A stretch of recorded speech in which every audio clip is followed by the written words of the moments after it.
నమస్కారం, సాక్ష్యం న్యూస్ కి స్వాగతం. హెడ్లైన్ చూద్దాం. ప్రధాని మోడీ ఇటలీ పర్యటన ముందు ఖలిస్తానీల దుశ్చర్య. ప్రజాధనం దుర్వినియోగం చేయొద్దంటూ జగన్ ఫోటో ఉన్న కిట్స్ పంపిణీ చేయాలంటూ అధికారులకు ఆదేశాలు. తెలంగాణ వ్యాప్తంగా నైరుతి రుతుపవనాలు, నేడు పలు జిల్లాల్లో వర్షాలు. ప్రధాని మోడీ ఇటలీ పర్యటన నేపథ్యంలో ఖలిస్తానీలు మరోసారి దుశ్చర్యకు పాల్పడ్డారు. కొన్ని గంటల క్రితమే స్థానికంగా ఏర్పాటు చేసిన మహాత్మాగాంధీ విగ్రహంలో సగభాగాన్ని ధ్వంసం చేశారు.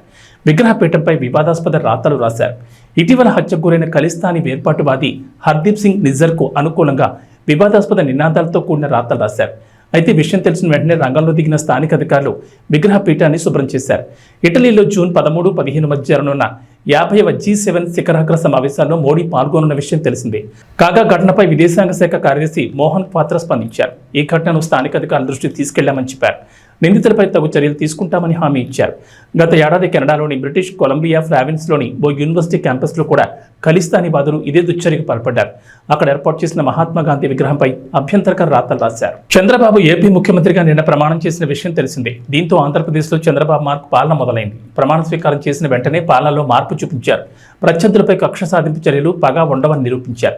రాష్ట్రంలో స్కూల్స్ పునఃప్రారంభమైన నేపథ్యంలో జగన్ ఫోటో ఉన్నా సరే విద్యార్థులకు ఆ కిట్లనే పంపిణీ చేయాలంటూ అధికారులకు ఆదేశాలు జారీ చేశారు. ప్రజాధనం దుర్వినియోగం చేయొద్దంటూ చంద్రబాబు అధికారులను ఆదేశించారు. ఆంధ్రప్రదేశ్ మాజీ సీఎం వైఎస్ జగన్మోహన్ రెడ్డికి తాజాగా ప్రమాణ స్వీకారం చేసిన చంద్రబాబుకు ఎంత తేడా అంటూ తెలుగుదేశం పార్టీ ఓ ఆసక్తికర పోస్ట్ చేసింది. టీడీపీ అధినేత చంద్రబాబుకు పేరొస్తుందని వైఎస్ జగన్ తన హయాంలో పేదలకు తక్కువ ఖర్చుతో అన్నం పెట్టి అన్నా క్యాంటీన్లను రద్దు చేసి పేదల కడుపు కొట్టాడని పేర్కొంది. కానీ చంద్రబాబు మాత్రం ప్రజాధనం వృధా అవ్వకూడదని భావించి మాజీ సీఎం జగన్ బొమ్మ ఉన్న స్కూల్ పిల్లల కిట్స్ను విద్యార్థులకు అలాగే పంపిణీ చేయాలని ఆదేశించారు. తెలుగు జాతిని ప్రపంచంలోని అగ్రస్థానంలో నిలబెట్టాలన్నదే తన లక్ష్యమని ఏపీ సీఎం చంద్రబాబు చెప్పారు. తిరుమల శ్రీవారిని దర్శించుకున్న అనంతరం ఆయన మీడియాతో మాట్లాడారు. ప్రపంచంలో భారత్ నెంబర్ 1గా ఉంటే అందులో 30% మంది తెలుగువాడు ఉండాలనేది తన ఆకాంక్షని చెప్పారు. దేశంలో, రాష్ట్రంలో, జిల్లాలో ఇలా అన్ని స్థాయిల్లో జీరో పావర్టీని సాధించినప్పుడే అభివృద్ధి పరుగులు పెడుతుందన్నారు. ఆర్థిక అసమానతలు తగ్గించడం ప్రభుత్వం వల్ల, ప్రభుత్వ విధానాల వల్ల మాత్రమే సాధ్యమని చెప్పారు. మేజర్లను తమకు నచ్చిన వ్యక్తిని పెళ్లి చేసుకోనివ్వకుండా, నచ్చిన చోటుకు పోనివ్వకుండా, ఇష్టమైన చోట బతకకుండా ఎవరూ నిరోధించలేరని అలహాబాద్ హైకోర్టు స్పష్టం చేసింది. ఈ మేరకు రాజ్యాంగంలోని ఆర్టికల్ 21 ప్రతి ఒక్కరికి ప్రాణరక్షణ, వ్యక్తిగత స్వేచ్ఛను అందిస్తోందని కోర్టు వివరించింది. మేజర్లైన ఓ జంట ఇష్టపూర్వకంగా పెళ్లి చేసుకోగా భార్య తరపు బంధువులు భర్తపై పెట్టిన కిడ్నాప్ కేసును హైకోర్టు తోసిపుచ్చుతూ సంచలన ఆదేశాలు జారీ చేసింది.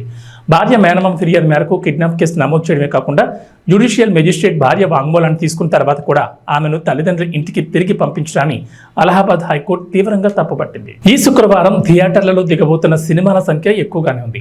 5 సినిమాలు ఈ బరిలో దిగబోతున్నాయి. ఆ జాబితాలో కాస్త బజ్ ఎక్కువగా ఉన్న సినిమాగా హరోం హరా కనిపిస్తోంది. సుధీర్ బాబు కథానాయకుడిగా నటించిన ఈ సినిమాకి జ్ఞానసాగర్ దర్శకత్వం వహించారు. మాళవిక శర్మ కథానాయికగా నటించిన ఈ సినిమాపై అందరిలో ఆసక్తి ఉంది. ఇక 2వ స్థానంలో ఏవం ఆసక్తిని రేపుతోంది. చాందిని చౌదరి ప్రధానమైన పాత్రను పోషించిన ఈ సినిమాకి ప్రకాష్ దంతలూరి దర్శకత్వం వహించాడు. ఈ సినిమాకి నిర్మాణ భాగస్వామిగా నవదీప్ ఉండడం విశేషం. అదే రోజున ఇంద్రాణి, అజయ్ ఘోష్ ప్రధాన పాత్రధారిగా మ్యూజిక్ షాప్ మూర్తి సినిమాలు థియేటర్లో రానున్నాయి. ఈ 4 సినిమాలతో పాటు ఒక తమిళ అనువాదం కూడా ఆ రోజునే విడుదలవుతోంది. ఆ సినిమా పేరే మహారాజా. విజయ్ సేతుపతి కథానాయకుడిగా నటించిన ఈ సినిమాపై అంచనాలున్నాయి. నిథిలన్ స్వామినాథన్ దర్శకత్వం వహించిన ఈ సినిమాలో మమతా మోహన్ దాస్, అభిరామి ముఖ్యమైన పాత్రలో కనిపించబోతున్నారు. ఈ 5 సినిమాల్లో ఏది ఎక్కువగా ఆకట్టుకుంటుందనేది వేచి చూడాలి. మరి వైసీపీ నేత విజయసాయిరెడ్డిపై టీడీపీ నేత బుద్దా వెంకన్న ఫైర్ అయ్యారు. వైసీపీలో మంత్రులు, ఎమ్మెల్యేలు బూతులు తిరిగితే జగన్ విజయసాయిరెడ్డి కనిపించలేదని ప్రశ్నించారు. కొడాలి నాని, వంశీ అనే పిల్లల తాటాకు చప్పులకు మీరు మురిసిపోయారని ఆగ్రహం వ్యక్తం చేశారు. ఈ సందర్భంగా గురువారం ఆయన విజయవాడలో మీడియాతో మాట్లాడుతూ నారా లోకేష్ నిర్వహించిన జూమ్ మీటింగ్లోకి వాళ్ళు వస్తే తప్పని ఎందుకు చెప్పలేదన్నారు. దాడులు చేయొద్దని మా నాయకులు ముందే చెప్పారన్నారు. ఎక్కడో ఏదో ఘటన జరిగితే విజయసాయిరెడ్డి రాద్ధాంతం చేస్తున్నారని మండిపడ్డారు.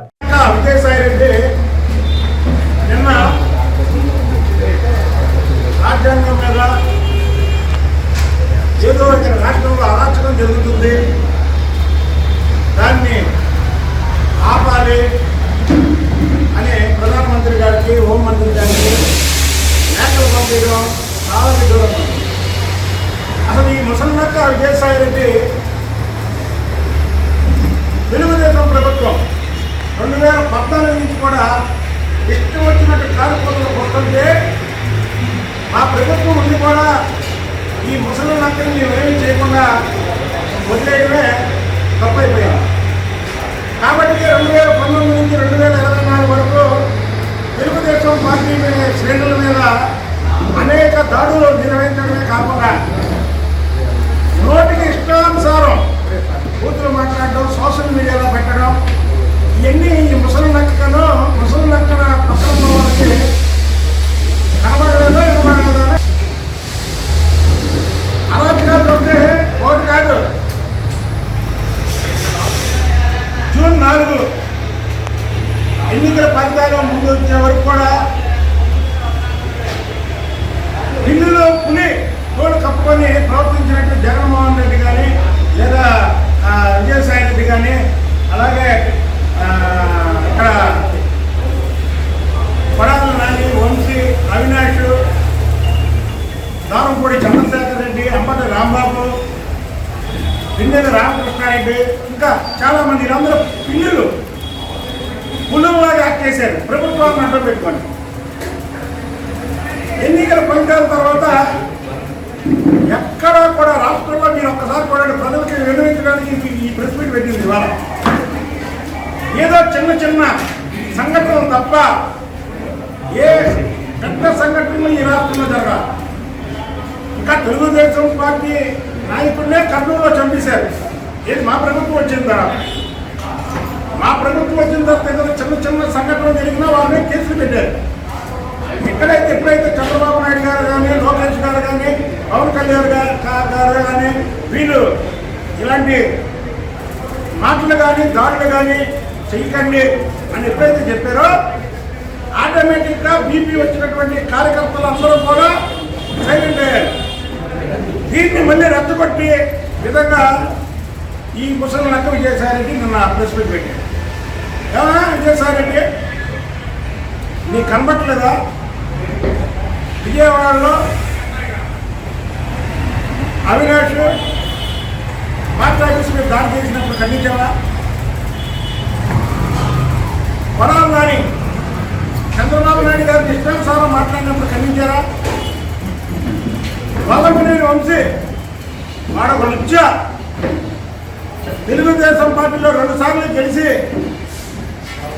మీరు ఎక్కడ చంపేస్తారో అని భయపడి, వాడు ఆస్తులు ఎక్కడ కాజేస్తారో అని భయపడి పారిపోయి మీ చెంతం చేరి మీ మెప్పు కోసం చంద్రబాబు నాయుడు గారి కుటుంబం మీద అవాకులు చవాకులు తేలితే అనేది తప్పు అని ఖండించారా?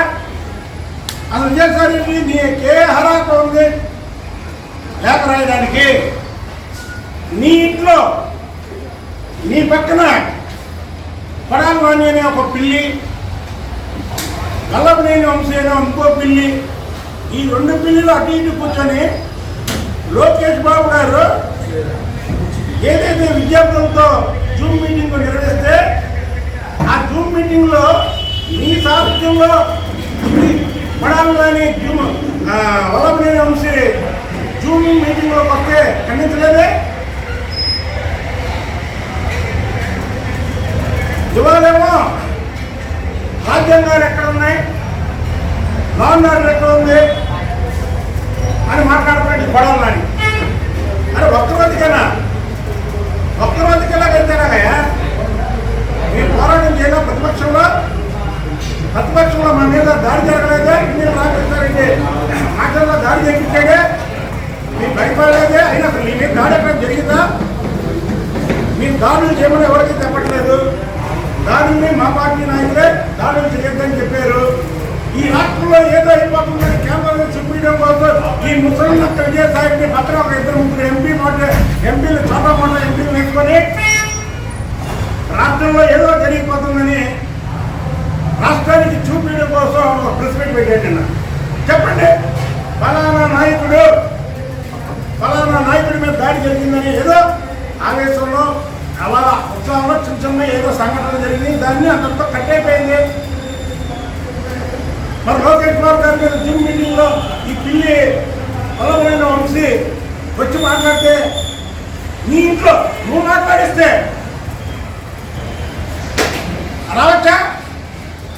ఇప్పుడు లోకేష్ బాబు గారు మాట్లాడతాడు జూమ్ మీటింగ్లో, నువ్వు నీ పిల్లి కొడాలని ఇంకో పిల్లి కొలమనేని వంశీని అటు ఇటు పెట్టుకొని ఇప్పుడు రెండు మాట్లాడండి.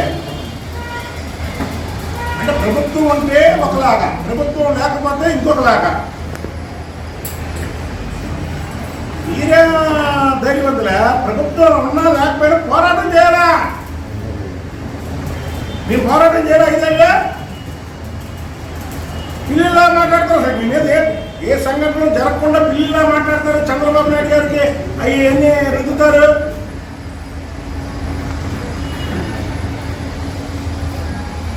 విజయసాయి రెడ్డి అనే వ్యక్తి ఒక లుచ్చ ఉత్తరాంధ్ర అంతా దోచేశాడు. ఇప్పుడు మీరు చేసిన కబ్జాలన్నీ కూడా బయట పెడతాం. మేము చట్ట ప్రకారమే వెళ్తాం, చట్టం ప్రకారమే యాక్షన్ తీసుకుంటాం. అదే చంద్రబాబు గారు కానీ, పవన్ కళ్యాణ్ గారు కానీ, నారా లోకేష్ బాబు గారు కానీ కనుసైకి చేస్తే వీళ్ళందరూ ఉండగలరా? ఇవాళ ఈ రాష్ట్రంలో కాదు, ఈ భూమి మీద ఉండగలరా? సిద్ధాంతం కాదు, దెబ్బ సిద్ధాంతం కాదాలే. కాబట్టి ఓటులో ఉన్నారు అందరూ. దాన్ని నువ్వు ఢిల్లీలో అర్చనలో ప్రెస్ మీట్ పెట్టి ఏదో జరిగిపోతుంది రాష్ట్రంలో అని చెప్తారంటే ఏం జరుగుతుంది? ఏం జరిగింది చెప్పండి. నిన్న ఒక పక్క చంద్రబాబు నాయుడు గారి ప్రమాణ స్వీకారం భారతదేశంలో ఏ ముఖ్యమంత్రికి జరగనంత ఘనంగా జరిగింది. దాన్ని పక్కదారి పెట్టడం కోసం మీరు నిన్న ప్రెస్ మీట్ పెట్టారు. జగన్మోహన్ రెడ్డి కూడా ప్రమాణ స్వీకారం చేశాడు ఈ రాష్ట్రంలో ముఖ్యమంత్రిగా. అలా ప్రజలందరూ బంధుపడతారు, ప్రమాణ స్వీకారం చేస్తారని టీవీ రాసేసారు. రాష్ట్రంలో ఎక్కడ చూస్తున్నా ఎల్ఈడీలు ఉదయం 8 గంటల నుంచి విజయవాడ అంతా స్తంభించిపోయింది. టీవీల ముందు ఇళ్లలో మనుషులు అంటే ఒక మహానాయకుడు ప్రమాణ స్వీకారం చేస్తే ఎలా ఉంటుందో ప్రజలు చూశారు నేను. ఆ టైంలో మీరు అక్కడ ప్రెస్ పెట్టారు. మరి ఇన్నాళ్ళు పెద్ద పుల్లులాగా మాట్లాడారా? ఇవాళ పిల్లుల్లా మాట్లాడుతున్నారండి. ఇవాళ రాజ్యాంగ వ్యవస్థలు ఏమైపోయినాయి, చట్టాలు ఏమైపోయినాయి, న్యాయాలు ఏమైపోయినాయి, పోలీసులు ఏమైపోయారు? ఈ పోలీసులు పెట్టుకునే కదా ఈ పిల్లి వల్లభనేని వంశీ చంద్రబాబు గారి కుటుంబం మీద అవాకులు చవాకులు పెడితే 4+4 గన్మ్యాన్లు, దేవినేని అవినాష్ ఇంటి మీద దాడి చేస్తే 2+2 గన్మ్యాన్లు. నేను ఇంతవరకు మా గన్మ్యాన్ ఏం తీసుకోలేదే. అంటే ప్రభుత్వం ఉంటే పులుల్లో వేషం కడతారా? ప్రభుత్వం పోగానే మీ దగ్గర స్వరూపం పిల్లల్లో బయటకు వచ్చి అంటారా? గుర్తుపెట్టుకోండి, మా నాయకులు చెప్పినట్టు మేము వింటాం. అంతేగాని మీరు ఈసారి ఏదో 2014 నుంచి 2019 వరకు చంద్రబాబు గారి మీద, లేదా లోకేష్ బాబు గారి మీద, పవన్ కళ్యాణ్ గారి మీద ఇష్టం వచ్చినట్టు మాట్లాడడం, లేనిపోని ఆరోపణలు చేయడం, లేదా సోషల్ మీడియాలో మీరు ఏదైనా చేయడం చేస్తే మాత్రం ఊరుకున్న ప్రసక్తే లేదు. అలాగే ఇంకొక విషయం చెబుతున్నాం, వల్లభనేని వంశీ అనే వాడు మాత్రం వాడు మాట్లాడకూడనే మాట మాట్లాడాడు. వాడిని మాత్రం క్షమించే పరిస్థితే లేదు ప్రజలు. ఏడే ఎంత హీరో మాట్లాడేవాడుగా, ఎంత పోటీ పట్టేవాడుగా, నీ పక్కన కూర్చొని జూమ్లోకి వస్తే నువ్వేదో పెద్దవాడు హీరో అనుకుని నువ్వు పక్కన కూర్చోబెట్టి లోకేష్ బాబు గారితో మాట్లాడుతుంటే జూమ్లోకి తీసుకెళ్ళావుగా. ఎక్కడున్నాడు ఒకసారి నువ్వు కలుపు, ఒకసారి ఫోన్ చెప్పి నాకు ఫోన్ చెప్పి ఒకసారి వల్లభనేని వంశీతో ఫోన్ చెప్పి మీ ప్రభుత్వం ఉన్నప్పుడే 3 సంవత్సరాల క్రితమే నేను చెప్పా వల్లభనేని. కాబట్టి మేము ఒకటే చెప్తున్నాం, విజయసాయి రెడ్డికి నువ్వు ముసలి నక్కవి, సిగ్గునివి, మీ ఆటలకి ఈ రాష్ట్రంలో సాగనివ్వం.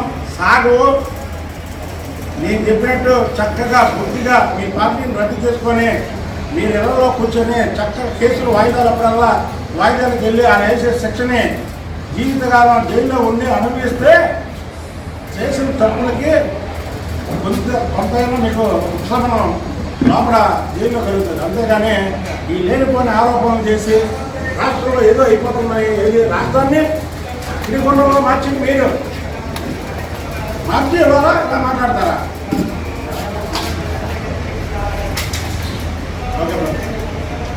ఏపీ సీఎం చంద్రబాబు కుటుంబ సమేతంగా తిరుమల వెంకటేశ్వర స్వామిని దర్శించుకున్నారు. ఆయనకు ఆలయ అర్చకులు ఘన స్వాగతం పలికారు. సంప్రదాయ దుస్తుల్లో వైకుంఠ ద్వారం నుంచి ఆలయంలోకి వెళ్లారు. ప్రత్యేక పూజల అనంతరం స్వామివారి తీర్థ ప్రసాదాలు, ఆశీర్వచనాలు అందించారు. తిరుమల నుంచి తిరిగి వచ్చిన తర్వాత విజయవాడలోని ఇంద్రకీలాద్రి అమ్మవారిని దర్శించుకోనున్నారు.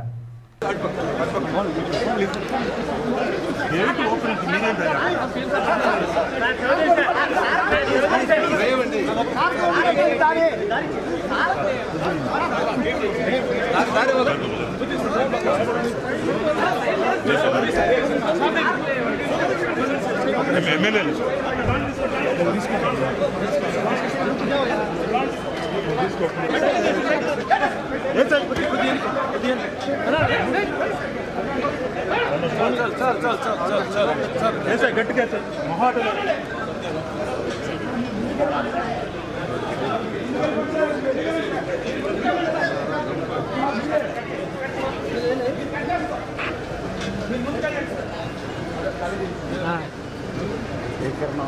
కిందకే ఉంది నాదే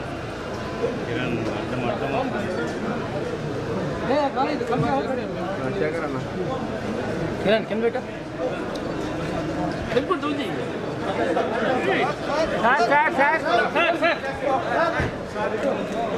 మేడం సార్ జూమ్ చేసుకోండి.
కుటుంబ సమేతంగా విజయవాడ ఎంపీ కేసినేని శివనాథ్ శ్రీ దుర్గా మల్లేశ్వర స్వామి వారిని దర్శించుకుని ప్రత్యేక పూజా కార్యక్రమాల్లో పాల్గొన్నారు. అమ్మవారి ఆశీస్సులు ఎప్పుడూ ఆంధ్ర రాష్ట్ర ప్రజలపై ఉండాలని, రాష్ట్రం సుభిక్షంగా ఉండాలని ఆ అమ్మవారిని వేడుకున్నారు.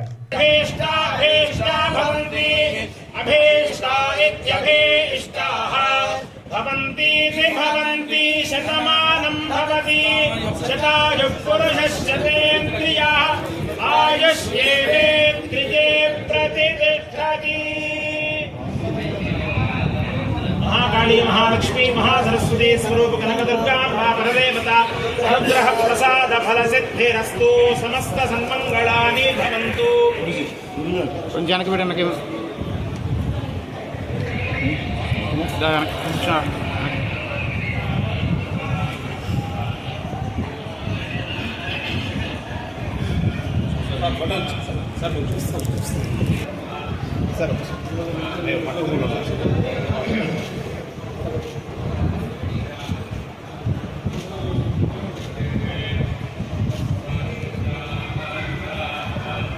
ముఖ్యమంత్రి అయిన శ్రీవారి ముందు అందరూ సమానమే అని భావించే చంద్రబాబు ఎప్పుడు తిరుమల వచ్చినా సామాన్యుల క్యూ లైన్లో నుంచి తిరుమల శ్రీవారి దర్శనం చేసుకుంటారు.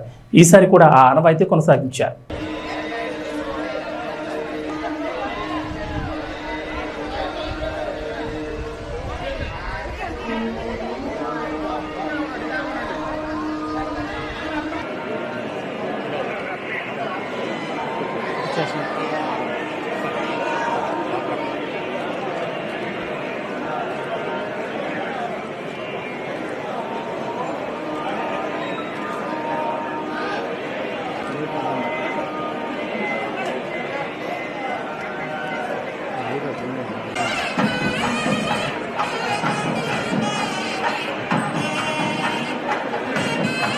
ప్రభుత్వ పాఠశాలలు ప్రారంభమైన సందర్భంగా విద్యార్థులకు ఉచిత పాఠ్యపుస్తకాల పంపిణీకి అధికారులు ప్రయత్నాలు చేస్తున్నారు. గత ప్రభుత్వం ఏ విధంగా బుక్స్, బట్టలు, బ్యాగులు సప్లై చేసిందో అదేవిధంగా ప్రస్తుత కూటమి ప్రభుత్వం కూడా సరఫరా చేస్తున్నారు.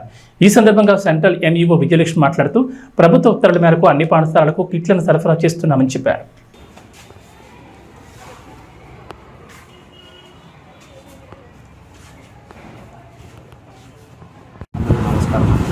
మేము సమగ్ర శిక్ష అభియాన్లో పనిచేస్తూ ఉన్నాము.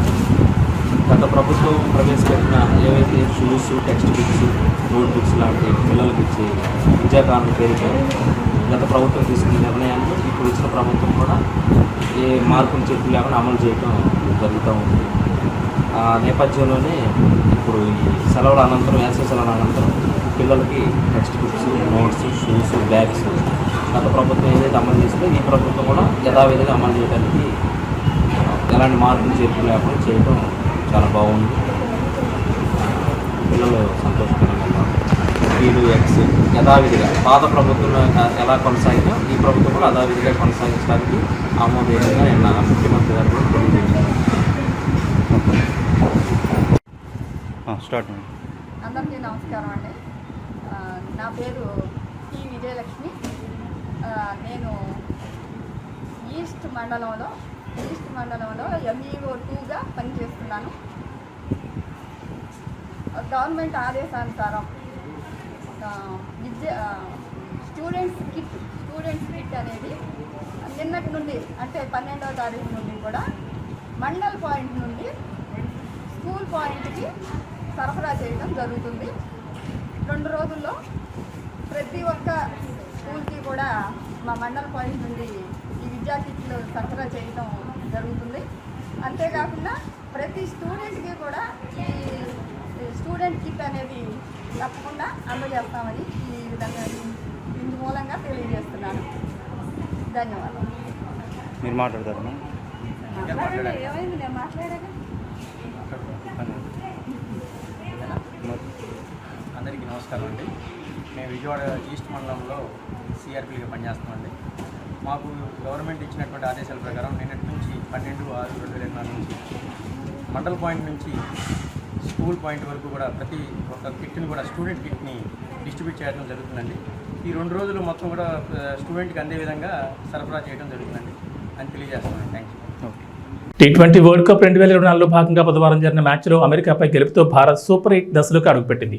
న్యూయార్క్లోని Nassau County international cricket stadium వేదికగా జరిగిన ఈ మ్యాచ్లో 7 వికెట్ల తేడాతో గెలిచి గ్రాండ్గా నాకౌట్ దశలో స్థానం ఖరారు చేసుకుంది. గ్రూప్ ఏలో మరో మ్యాచ్ మిగిలి ఉండగానే 6 పాయింట్లతో సూపర్ 8కు అర్హత సాధించింది. అయితే భారత్ గెలుపుతో దాయాద్ దేశం పాకిస్తాన్ సూపర్ 8 సమీకరణాలు ఆసక్తికరంగా మారాయి. పాకిస్తాన్ కూడా నాకౌట్ దశకు క్వాలిఫై కావాలంటే ఈ నెల 14న జరగనున్న అమెరికా ఐర్లాండ్ మ్యాచ్ ఫలితం కీలకం కానుంది.